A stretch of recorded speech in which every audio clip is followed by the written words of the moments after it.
اللهم صل على مولانا علي بن موسى الرضا المرتضى الامام التقي النقي وحجتك على من فوق الارض ومن تحت الثرى الصدیق الشہید صلاة کثیرة تامة ذاکیة متواصلة متواترة مترادفة كأفضل ما صليت على أحد من أوليائك أما بعد فقد وقوله الحق في القرآن المجيد وهو أصدق الصادقين بسم الله الرحمن الرحيم كل من عليها فان ويبقى وجه ربك ذو الجلال والإكرام صلوات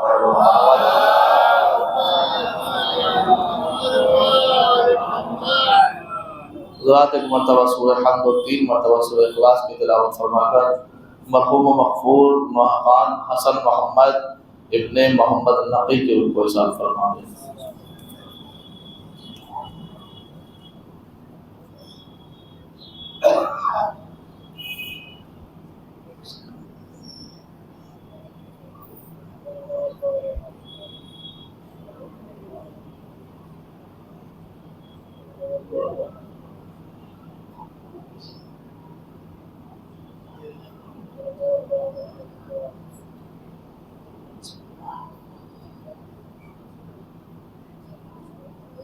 حسن محمد ابن محمد النقی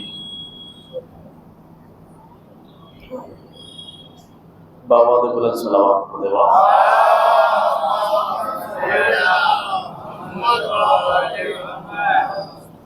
ظالم محترم و معزز سامعین اکرام، حاضرین مجلس و عزاداران سید الشہداء و ماتمداران مظلوم کربلا، دلوں میں محبت علی کے چراغ جلانے والوں، آنکھوں میں محبت حسین کی ٹھنڈک محسوس کرنے والوں، ابتدائی مجلس میں خدائے وحدہ لا شریک کی بارگاہ میں انتہائی سپاسگزار ہوں کہ اس خالق کائنات نے ایک مرتبہ پھر آپ کے دیار محبت میں یہ موقع فراہم فرمایا کہ آپ کے اذہان عالیہ تک آپ کے پاک و پاکیزہ سماعتوں کے حوالے قرآن مجید کی آیات کے ذیل میں اہل بیت علیہ السلام کے مناقب پڑھے جا سکے۔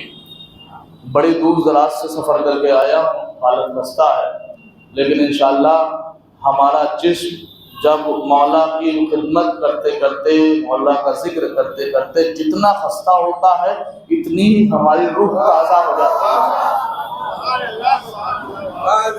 تو مسلسل حضرات آپ مجلس سماعت فرماتے رہتے ہیں، نہ تو میرے پاس یہ تمہید کا وقت ہے، آپ جانتے ہیں بہت مختصر مجلس ہے، اور نہ ہی میں بات کو پھیلانا چاہ رہا ہوں۔ میں انسان کی زندگی کی حقیقت چند لفظوں میں اور چند لائنوں میں آپ حضرات کی بارگاہ میں پیش کرنا چاہتا ہوں۔ دیکھیے قرآن مجید یہ آپ کے سامنے رکھا ہے، اس کو جب اٹھائیں گے تو اس قرآن میں 3 مرتبہ لکھا ہے کل نفس ذائقۃ الموت۔ کیا ترجمہ ہوا؟ ہر انسان کو، ہر نفس کو۔ جب اس آیت سے پتہ چلا کہ ہر انسان کو موت کا ذائقہ چکھنا ہے تو کیا پھر حیوان رہ جائیں گے؟ کیا جانور رہ جائیں گے؟ تو دوسری آیت آپ کی بارگاہ میں پڑھتا ہوں، سورہ رحمان آیت نمبر 26 اور 27، پارہ نمبر 27، ارشاد ہوتا ہے کل من علیہا فان، جو بھی زمین پر ہے وہ سب فنا ہوگا۔ بالکل شروعات سے شروع کر رہا ہوں آپ کی بارگاہ میں، تو جو کچھ بھی زمین پہ ہے وہ سب کچھ فنا ہو جائے گا۔ کل من علیہا فان وَيَبْقَى وَجْهُ رَبِّكَ ذُو الْجَلَالِ وَالْإِكْرَامِ، لیکن محمد آپ کے رب کا چہرہ باقی رہ جائے گا۔ تو یہ بڑی آرام سے پڑھ گیا، تھوڑی دیر بعد سمجھے انشاءاللہ۔ ابھی تمہید بنا کے لے کے آ رہا ہوں کسی منزل کو پہنچانے کے لیے۔ پہلی آیت انسان ختم، دوسری آیت جو بھی زمین پہ ہے سب ختم۔ تو پھر یہ آسمان، یہ چاند، یہ سورج، یہ ستارے، یہ پہاڑ، یہ تمام چیزیں جو اللہ نے آسمان میں لگائی ہے، پروردگار یہ باقی رہے گا۔ تو پھر آیت پڑھتا ہوں 20ویں پارے کے سورہ مبارک قصص کی، ارشاد ہوتا ہے کل شیء ہالک، ہر شے، ایوری تھنگ، ہر شے حالکن ہلاک ہو جائے گی، مٹ جائے گی، فنا ہو جائے گی، الا وجہہ لیکن اللہ کا چہرہ باقی رہ جائے گا۔ متوجہ میں بالکل ایک جملہ کہہ کے مجلس کا آغاز کر رہا ہوں کہ دیکھیے مسلسل جناب آدم سے جناب خاتم تک جو بھی اس دنیا میں آیا ہے، روال کار یہ ہے کہ وہ آیا ہے اور چلا گیا ہے، آیا ہے اور چلا گیا ہے۔ جبکہ بچہ پیدا ہوتا ہے تو اگر بچہ روتا نہیں ہے تو اسے ڈاکٹرز باقاعدہ الٹا کر کے رلاتے ہیں۔ کیوں؟ اس لیے کہ رونا زندگی کا مقصد سمجھا جاتا ہے، رونا زندگی کا مقصد سمجھا جاتا ہے، اسے رلایا جاتا ہے۔ بلکہ ماں باپ دعائیں کرتے ہیں کہ پروردگار میرا بچہ روئے، پروردگار میرا بچہ روئے، پروردگار میرا بچہ روئے۔ کیوں؟ چونکہ ان کے دلوں میں خواہش ہوتی ہے کہ وہ زیادہ سے زیادہ جیے، زیادہ سے زیادہ جیے۔ ہر انسان کے دل میں خواہش ہے ہم زیادہ سے زیادہ جیے۔ دنیا میں جناب آدم سے جناب خاتم تک ہر انسان جینے کے لیے آتا ہے، جناب آدم سے جناب خاتم تک، جناب خاتم سے آج تک اور آج سے آنے والی قیامت تک ہر انسان جینے کے لیے آتا ہے، ہر انسان جینے کے لیے آتا ہے۔ بڑی آرام سے جملہ کہہ رہا ہوں جو پہنچ گیا، ایک ہی لفظ سے دو معنی نکال رہا ہوں۔ ہر انسان جینے کے لیے آتا ہے، ہر انسان جینے کے لیے آتا ہے، ہر انسان جینے کے لیے آتا ہے، لیکن قسم خدا کی جینا کسی کسی کو آتا ہے۔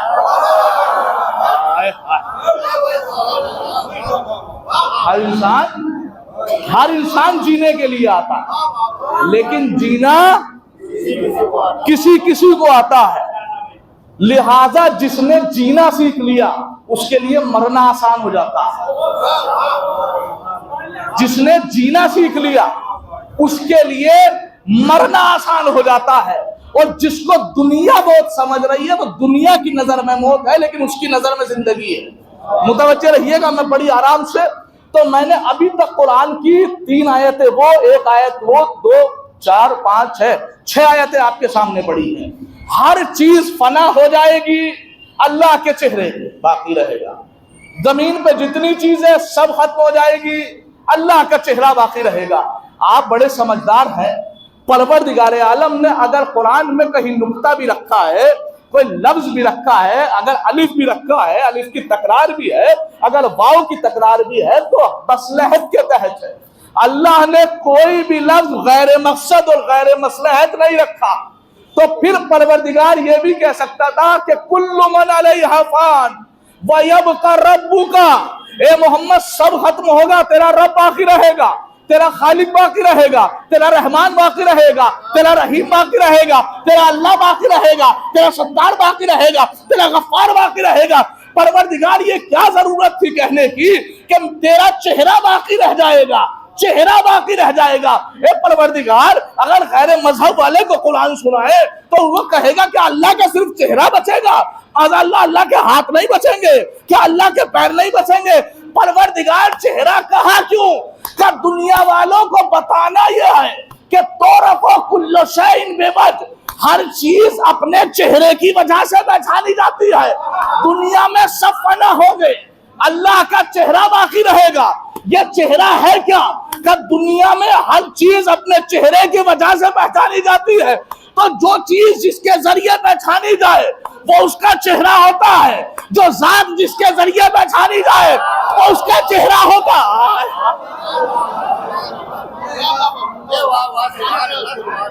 جو ذات جس کے ذریعے پہچانی جائے وہ اس کا چہرہ ہوتا ہے۔ تو لہذا اللہ قرآن میں کہتا ہے سب مریں گے، سب فنا ہوں گے، سب مٹ جائیں گے، سب ہلاک ہو جائیں گے، لیکن میرا چہرہ باقی رہے گا۔ اے پروردگار تیرا چہرہ ہے کیا؟ کہ جس کی وجہ سے میں پہچانا گیا وہ ہے میرا چہرہ۔ پروردگار کس کی وجہ سے پہچانا گیا؟ کہ کنتو کنزا مخفیا فاحببت ان اعرفا فخلقت محمدا، پھر محمد نے کہا انا وعلی من نور واحد، انا وعلی فاطمہ۔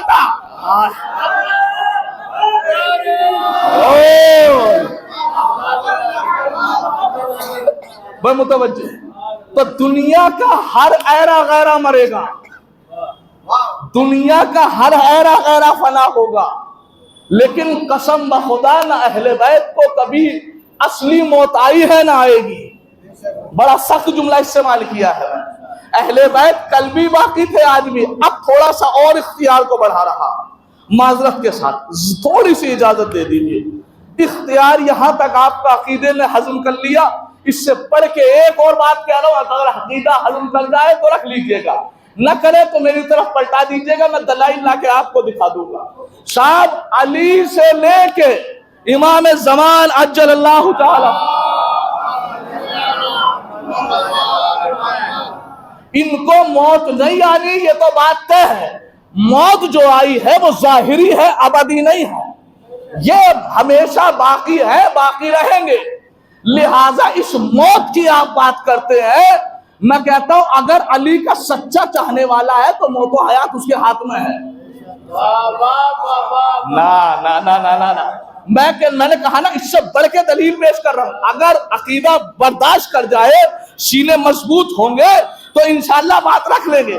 میں کہتا ہوں علی نے موت و حیات اپنے ہاتھ میں رکھی ہے، کوئی بڑی بات نہیں، اگر علی کا سچا چاہنے والا ہو جائے تو موت و حیات اس کے قدم چومتی ہے۔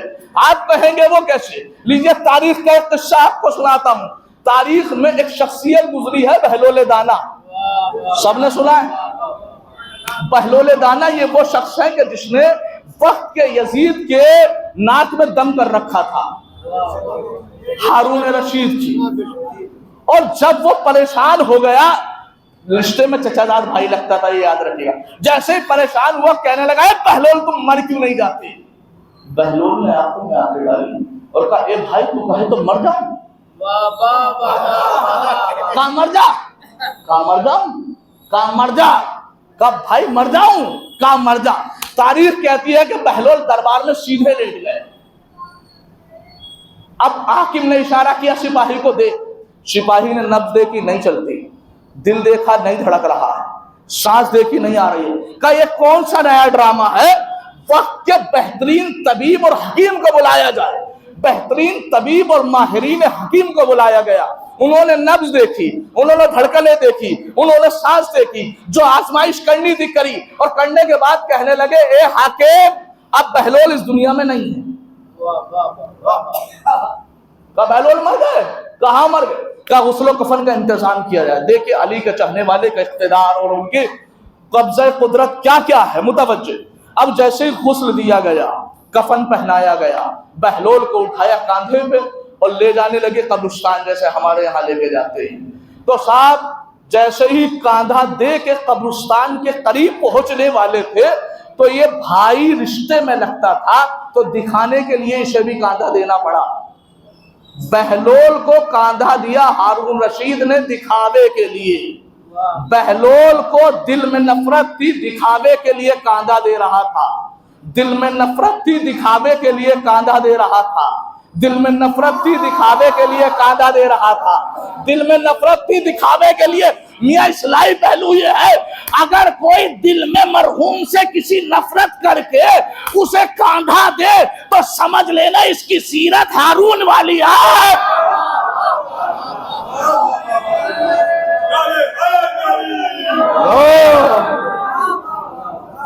اس کی سیرت ہارون والی ہے۔ بڑی آرام سے سنیے گا، ایک صلوات پڑھے بر محمد و آل محمد۔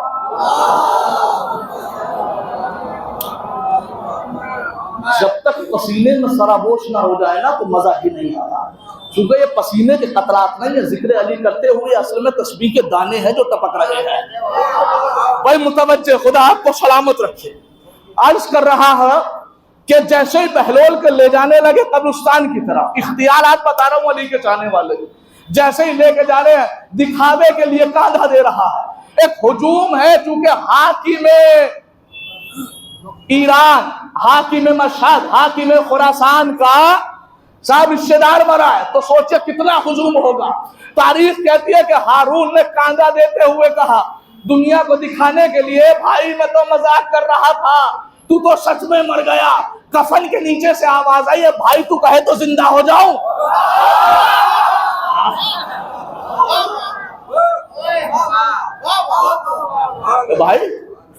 اے بھائی تو کہے تو زندہ ہو جاؤ، کہ زندہ ہو جا۔ اب تاریخ کہتی ہے کہ بہلول نے 3 مرتبہ پوچھا ہو جاؤ ہو جاؤ ہو جاؤ، کہ ہو جا ہو جا ہو جا۔ اب جیسے ہی بہلول کفن کو پہن کے کھڑے ہوئے ہیں نا، کفن کو پہن کے بہلول کھڑے ہوئے، جو جنازہ کاندھوں پہ تھا اسے زمین پہ رکھا، ایسے دوڑے ایسے دوڑے ایسے دوڑے ایسے دوڑے ایسے بھاگے۔ میں کہوں گا بہلول، دنیا کو پتا نہیں تھا کہ لوگ نبی کو چھوڑ کے بھاگ کیسے رہے تھے، تم نے ان کے باپ دادا کا کام کروا کے دنیا کو پریکٹیکل کے بتا دیا، دنیا کو پریکٹیکل کروا کے بتایا کہ ایسے بھاگے تھے۔ اب تاریخ سن لیجئے، جناب بہلول دانا، اس نے پوچھا بہلول یہ کیا تھا؟ جب چاہے مر گئے،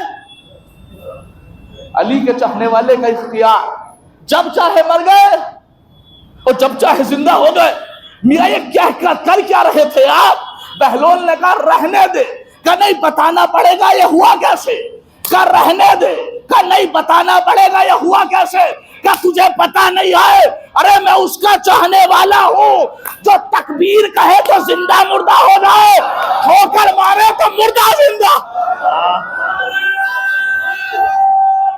آئی گوری، تجھے نہیں معلوم آج بے بس بد عقیدہ اور پسترین مسلمان علی کے فضائل پہ شک کرتا ہے کہ ممکن کیسے ہے کہ علی ٹھوکر مارے تو مردہ زندہ ہو جائے۔ میاں تم نے کبھی قرآن کی آیتیں پڑھ کے دیکھا ہے؟ کیا یہ قرآن سے ثابت ہو سکتا ہے کہ علی مردہ زندہ کر دے؟ میں نے کہا ہو سکتا نہیں ہے، ثابت ہے، دلیل دے رہا ہوں۔ مولا متقیان کے فضائل میں جب تک جیے گا یاد رکھے گا، کہنے لگے کہاں لکھا ہے کہ علی مردہ زندہ کر سکتے ہیں؟ میں نے کہا اٹھا قرآن مجید، قرآن مجید کا 7واں پارہ سورہ مبارک مائدہ آیت نمبر 110۔ کتنی؟ آیت نمبر 110۔ اس میں ارشاد ہوتا ہے بسم اللہ الرحمن الرحیم، وَإِذْ تُخْرِجُ الْمَوْتَى بِإِذْنِي۔ اے عیسیٰ اس زمانے کو یاد کرو کہ جب تم نے مردے کو زندہ کیا۔ جو پہنچ گئے ان کی فکر کو سلام، جو نہیں پہنچے انہیں بھی پہنچا دوں، اس قافلے میں شریک کر لوں۔ اے عیسیٰ جب تم نے مردے کو زندہ کیا۔ میں نے کہا بھیا کیا عیسیٰ نے مردے کو زندہ کیا ہے؟ کہنے لگے ماننا پڑے گا چونکہ قرآن میں لکھا ہے، لیکن کہنے لگے تم خیانت کر رہے ہو، آیت پوری پڑھو۔ میں نے کہا کیا؟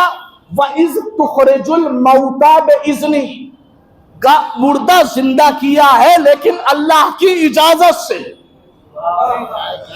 عیسیٰ مردہ زندہ کر سکتے ہیں لیکن اللہ کی اجازت سے، اللہ کی اجازت سے۔ میں نے کہا بھیا اور نبیوں کو اللہ نے کیوں اجازت دی یا نہیں دی؟ عیسیٰ ہی کو کیوں اجازت دی؟ ذرا بتائیں مسلمان۔ کہنے لگے اللہ کی مرضی، اللہ جسے اپنی مرضی سے اجازت دے دے، اللہ کی مرضی، اللہ کی مرضی، اللہ کی مرضی، اللہ کی مرضی، اللہ کی مرضی۔ اے مسلمان ذرا سا سوچ، اللہ جسے اپنی مرضی سے اجازت دے، جب وہ مردہ زندہ کر سکتا ہے تو جسے پوری مرضی دے دے۔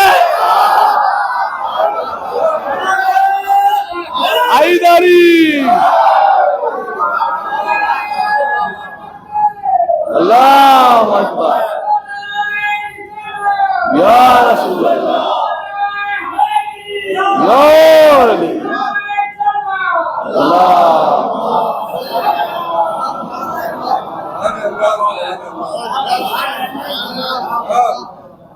اللہ نے قرآن میں 2 طریقے کے انسان بتائے۔ میں آ گیا ہوں منزل پہ اور بہت جلدی مسائل سے ملا دوں گا، متوجہ۔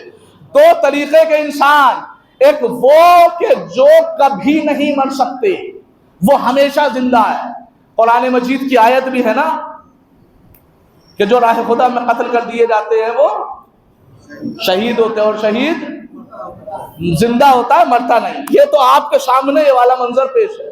لیکن ہاں جو قرآن کافی کہنے والے ہیں، ویڈیو ذرا زیادہ وائرل ہو رہی ہے ہماری، یہاں پہ تشریح کر دوں، جو حسبنا کتاب اللہ کہنے والے ہیں کہ ہمیں اللہ کی کتاب کافی ہے، تو ان سے میں کہتا ہوں ذرا یہودیوں ان سے بھی تو سوال کرو، جب تمہیں قرآن کافی ہے تو قرآن کہہ رہا ہے کہ کچھ لوگ ایسے ہیں جو مرنے کے بعد بھی مرتے نہیں ہیں.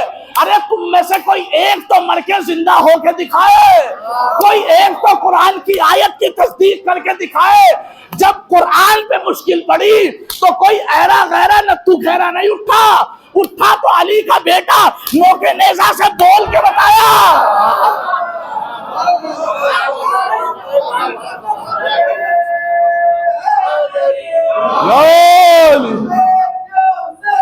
لبیک یا حسین, لبیک یا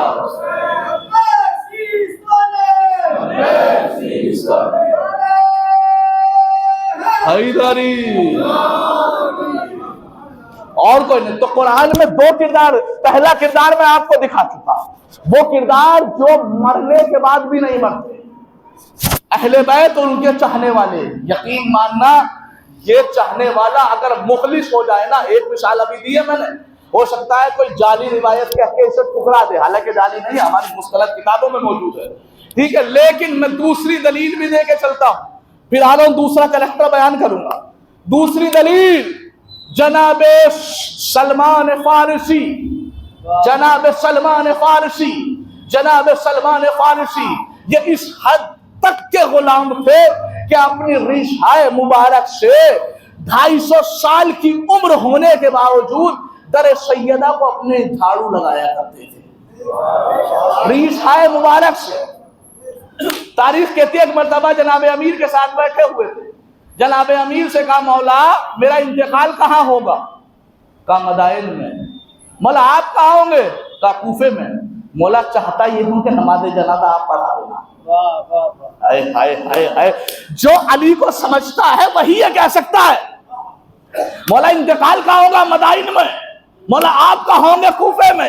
مولا کوشش کیجئے کہ نماز جنازہ آپ پڑھا دیجئے. کہ سلمان علی نے وعدہ کیا کہ ہم آئیں گے.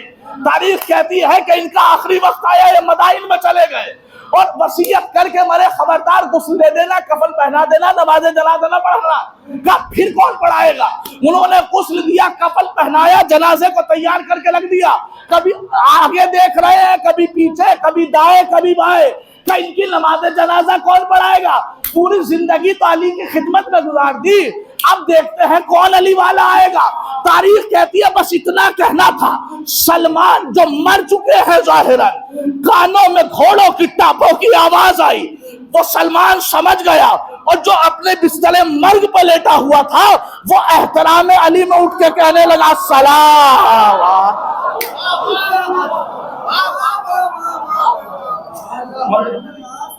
تو یہ موت ایک بہانہ ہے, علی والوں کو موت نہیں آتی. پہلی چیز, جو انسان مرنے کے بعد بھی زندہ ہے, لیکن قرآن میں ایک ایسا انسان ہے جو ظاہراً زندہ ہے لیکن قرآن کی نظر میں چلتی پھرتی لاشیں ہے. بس مجھ سے یہ اور سن لو, میں بات ختم کر دے رہا ہوں. پھر فخر کیا کرو کہ ہم علی کے چاہنے والے ہیں. کون؟ ایک وہ ہے جو 2 پیروں پہ چل رہے ہیں لیکن اللہ کہہ رہا ہے مردہ ہے. ایک وہ ہے جو 4 کاندھے پہ چل رہے ہیں, اللہ کہہ رہا زندہ ہے. کا پروردگار کون ہے؟ کا سورہ مبارک اعراف پارہ نمبر 9 آیت نمبر 179 ارشاد ہوتا ہے وَلَقَدْ ذَرَأْنَا لِجَهَنَّمَ كَثِيرًا مِنَ الْجِنِّ وَالْإِنسِ لَهُمْ قُلُوبٌ لَا يَفْقَهُونَ بِهَا وَلَهُمْ أَعْيُنٌ لَا يُبْصِرُونَ بِهَا وَلَهُمْ آذَانٌ لَا يَسْمَعُونَ بِهَا أُولَئِكَ كَالْأَنْعَامِ بَلْ هُمْ أَضَلُّ أُولَئِكَ هُمُ الْغَافِلُونَ. قرآن کتنے سال پہلے اترا؟ کم سے کم 1400 سال. 1400 سال سے ایک آیت قرآن میں لکھی ہوئی ہے وَلَقَدْ ذَرَأْنَا لِجَهَنَّمَ. اللہ کہتا ہے میں نے اکثر لوگوں کو, جن اور انس کو, اکثریت کو, زیادہ کوانٹٹی والوں کو ہم نے جہنم میں بھیجنے کا فیصلہ کیا ہے. میاں رات دن کربلا سنتے ہیں, اب بھی نہیں سمجھو گے تو کیا سمجھو گے؟ اللہ قرآن میں کہتا ہے کہ زیادہ تعداد والے جہنم میں جائیں گے. ارے اب ہم سے کوئی یہ نہ کہے کہ سیاہ ہے ہی کتنے مٹھی پر, ہم تو زیادہ ہیں.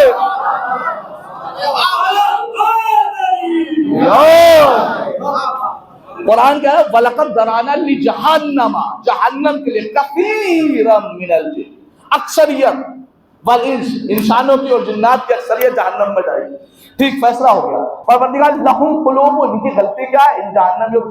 آپ نے پوری دنیا میں بہترین خطیب سنے ہوں گے، میں ان کے خاطر پا بھی نہیں ہوں، لیکن میرا پس انداز کے سمجھ لیجئے میں نے پلیٹ فارم چینج کر دیا.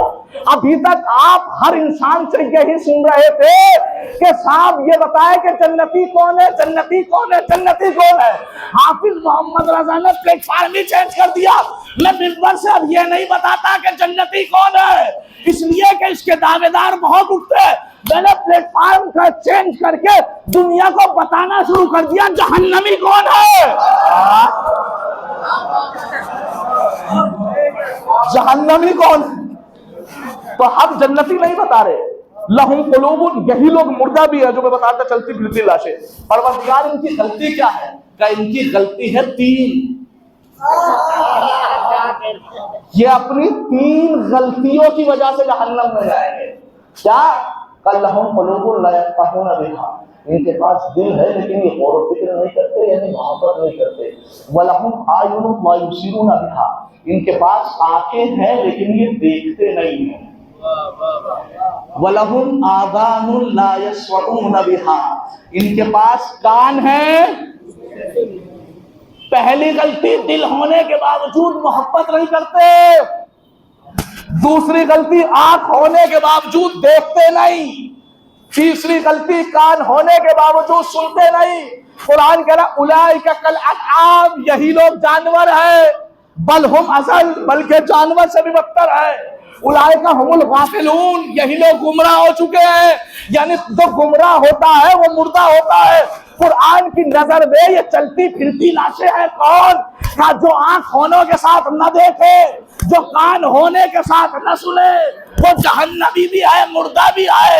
جو آنکھ ہونے کے ساتھ نہ دیکھے، کان ہونے کے ساتھ نہ سنے، جو آنکھ ہونے کے ساتھ، دیکھو قدیر آ رہی ہے، بس ایک جملہ مقدمہ میں کہہ کے گزر رہا ہوں. جو آنکھ ہونے کے ساتھ نہ دیکھے وہ جہنمی بھی مردہ بھی، جو کان ہونے کے ساتھ نہ سنے وہ جہنمی بھی مردہ بھی. اس کا مطلب نبی نے کچھ دکھایا بھی تھا، کچھ سنایا.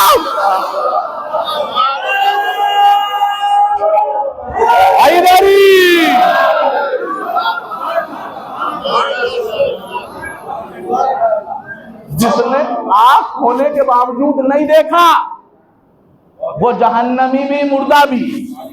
جس نے کان ہونے کے باوجود نہیں سنا. اب سن لو، پوری دنیا کے مسلمانوں میں اور ہم شیعوں میں کیا فرق ہے. اگر طبیعت شاد ہو اور تمہارا پاکیزہ لہو تم سے کہے کہ تم بولو، اجازت دے تو بولنا، اگر اجازت نہ دے تو تمہیں حق ہے تم خاموش رہنا. میں پورے جہنمی اور جنتیوں کو الگ کر کے جا رہا ہوں. قرآن نے کہا کہ جو کان ہونے کے باوجود نہ سنے وہ جہنمی، جو کان ہونے کے باوجود نہ سنے وہ جہنمی، جو کان ہونے کے باوجود نہ سنے وہ جہنمی، جو کان ہونے کے باوجود نہ سنے وہ جہنمی، کان ہونے کے باوجود نہ سنے وہ جہنمی. یہ پورے مسلمانوں میں اور ان شیعوں میں بس فرق اتنا ہے کہ وہ اور ہیں جو زندگی میں بھی نہیں سنتے، یہ وہ ہے کہ دنیا کہتی ہے مر گیا.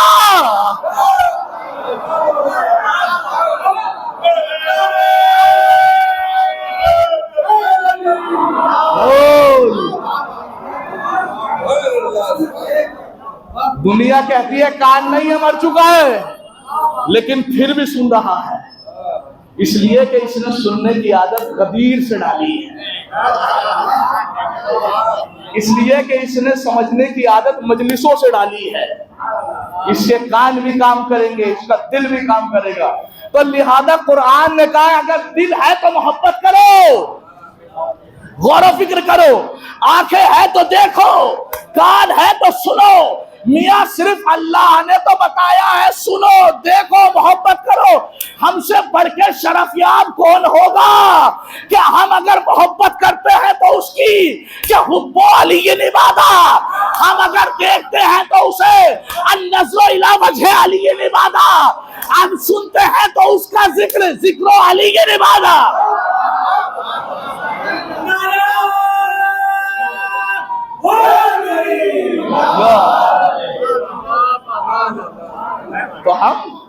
ہم اپنے پاس سے کچھ کہنے کے عادی نہیں ہیں.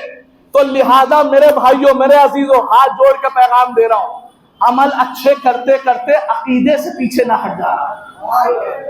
کاش یہ بات میری پہنچ جائے تو میں یہیں سے مسائل شروع کر دوں گا. دیکھیے، دو طرح کے انسان ہیں. کچھ ان کے چاہنے والے ہیں کہ جنہوں نے نوک نیزہ سے قرآن سنایا ہے، کچھ ان کے چاہنے والے ہیں جنہوں نے نوک نیزہ پہ قرآن اٹھایا ہے. ہائے ہائے ہائے ہائے، نہ، یہ حق ہی نہیں تھا اس جملے کا.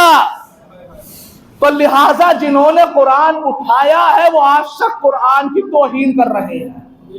جنہوں نے قرآن سنایا ہے ان کی اولاد آج تک قرآن پڑھ رہی ہے. متوجہ، سمجھ کے پڑھ رہی ہے. تو میں عرض یہ کر رہا ہوں کہ ایک چیز ہوتی ہے عقیدہ، دوسری چیز ہوتی ہے عمل. ضروری نہیں ہے، بڑی آرام سے کہہ رہا ہوں تاکہ آپ کے کانوں میں جائے اور دل میں نقش ہو جائے. ضروری نہیں ہے کہ جس کا عمل اچھا ہو اس کا عقیدہ بھی اچھا ہو. ایسا ضروری نہیں ہے. چونکہ شیطان کا عمل بہت اچھا تھا، عقیدہ برا تھا. ہائے ہائے ہائے ہائے. تو لہذا ضروری نہیں ہے کہ جس کا عمل اچھا ہو اس کا عقیدہ بھی اچھا ہو. ہو سکتا ہے کہ نمازیں پڑھ رہا ہو، سجدے کر رہا ہو، لیکن حسین کے قاتل پہ لعنت کرنے میں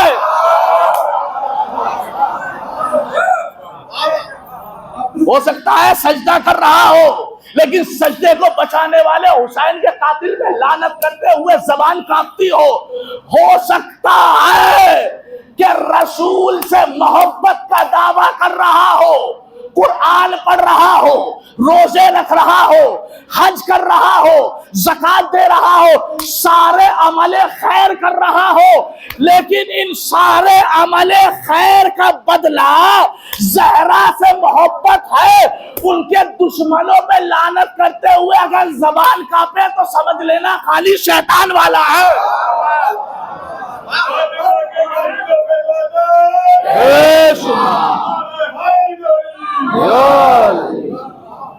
تو لہذا عقیدہ عمل نہیں. عمل اگر اچھا ہے تو ضروری نہیں عقیدہ اچھا ہو، لیکن یہ میں ذمہ داری لے رہا ہوں کہ جس کا عقیدہ اچھا ہے اس کا عمل ضرور اچھا ہوگا. اب دیکھو، دوہری بات نہیں کر رہا، بات دونوں کر رہا ہوں سمجھانے کے لیے.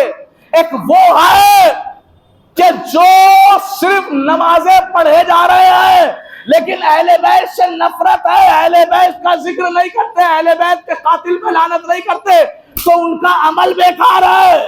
ایک وہ ہے کہ جو یہ کہہ رہا ہے کہ میرا عقیدہ اچھا ہے. اپنے منہ سے کہہ رہے ہو نا، تمہارا عمل تو نہیں بتا رہا.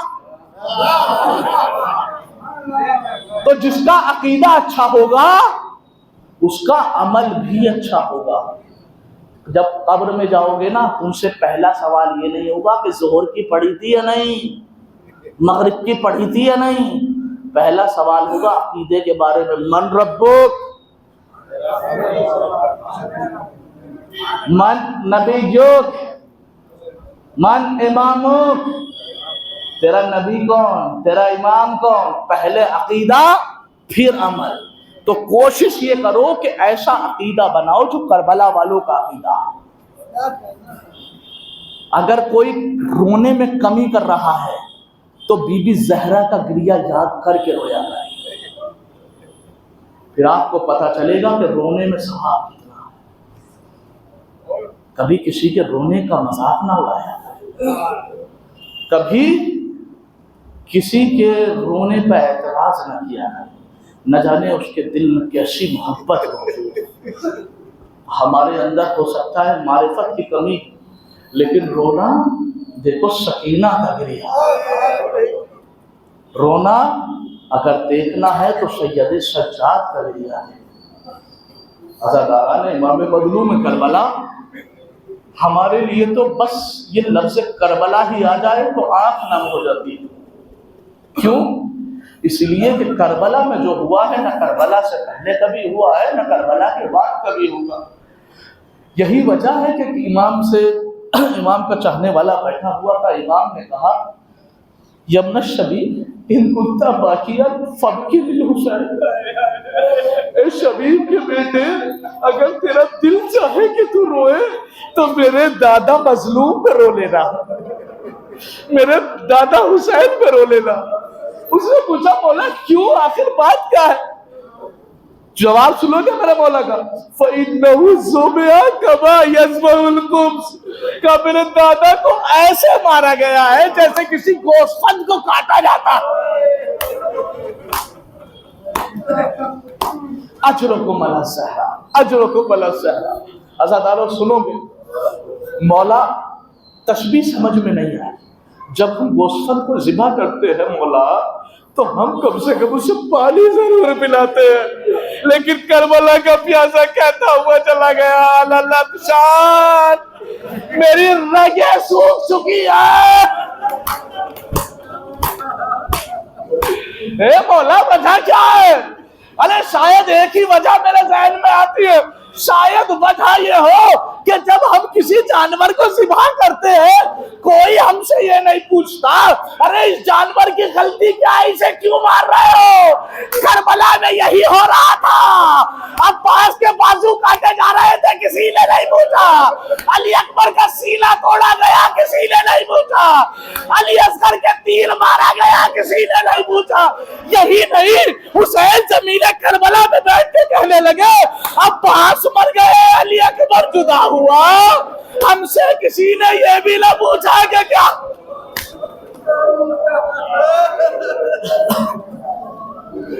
ہم سے کسی نے یہ بھی نہ پوچھا کہ کیا ہوا۔ وہ غریب حسین، بس ترتیب کے مسائل سن لیجئے، میں اجازت لے رہا ہوں۔ وہ غریب حسین ذوالجناح پہ زخمی بدن کے ساتھ، دیکھنے والا ایک گوشے سے حمید ہے، مقتل میں حسین ہے، اگر منظر کشی سمجھ لو تو دیکھ لینا، مقتل میں حسین ہے، ایک گوشے میں حمید ہے۔ حمید کہہ رہا ہے کہ میں حسین کو دیکھ رہا ہوں، حسین کبھی آگے ہو رہے ہیں، کبھی پیچھے ہو رہے ہیں، کبھی دائیں ہو رہے ہیں، کبھی بائیں ہو رہے ہیں۔ حمید کہہ رہا مجھے سمجھ میں یہ نہیں آ رہا تھا کہ جس کے اتنے تیر لگ گئے وہ گھوڑے سے نیچے کیوں نہیں آتا۔ حمید نے قدم بڑھائے اور قدم بڑھا کے وہ کہتا ہے جیسے ہی میں حسین کے پاس گیا دیکھنے کے لیے تو میں نے دیکھا زہرا کا لال اتنا زخمی ہو گیا کہ گھوڑے پہ رکا نہیں جا رہا، لیکن کیا کرے اتنا مجبور ہے کہ اگر کوئی آگے کی طرف ہوتے ہیں تو کوئی آگے سے نیزہ چباتا ہے، حسین دائیں جاتے ہیں تو کوئی دائیں جانب سے نیزہ۔ اجرکم اللہ زہرا کا لال گھوڑے میں کبھی آگے کبھی پیچھے۔ سنو گے بے بسی کا عالم، بے بسی کا عالم یہ ہے کہ حسین نے ذوالجناح سے کہا ہے ذوالجناح تو تو میرا مونس ہے نا، یہی کہیں میری ماں ہوگی، ارے میری ماں کے پاس پہنچا دے۔ ذوالجناح سمجھدار تھا، دونوں پیروں کو نیچے بیٹھایا، ایک گوشے میں گیا، کہنے لگا اے شہزادی آپ کا حسین۔ آخری فقرہ آپ کا حسین آپ کے حوالے، شمر ملعون کند خنجر لے کے آیا۔ اس نے دیکھا کہ حسین کو ذوالجناح نے ایک گوشے میں اتارا، حسین کے پاس کھڑا ہو کے خیمے کو دیکھتا ہے، کہنے لگا حسین یہاں سے خیمہ نظر نہیں آ رہا، اگر میں نے تمہیں یہاں قتل کر دیا تو زینب کیسے تڑپے گی؟ حسین کے زلفیں پکڑے کھینچتا ہوا مقتل میں لایا، آواز دی زینب زینب، حسین کو دیکھ، اب خنجر چلایا، زہرا تڑپ گئی، ارے میرا لال، میرا پیارا۔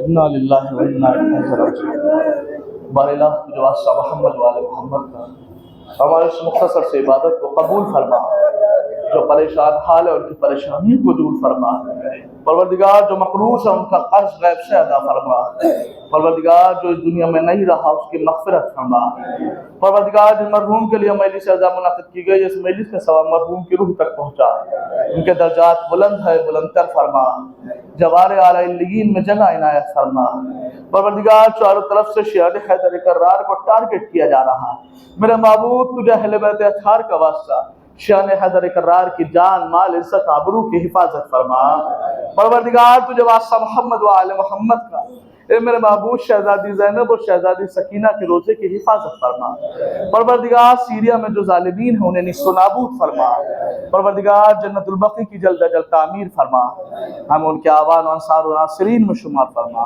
ربنا تقبل منا انک انت السمیع العلیم، ایک مرتبہ سورہ حمد و 3 مرتبہ سورہ اخلاص کی تلاوت فرما کر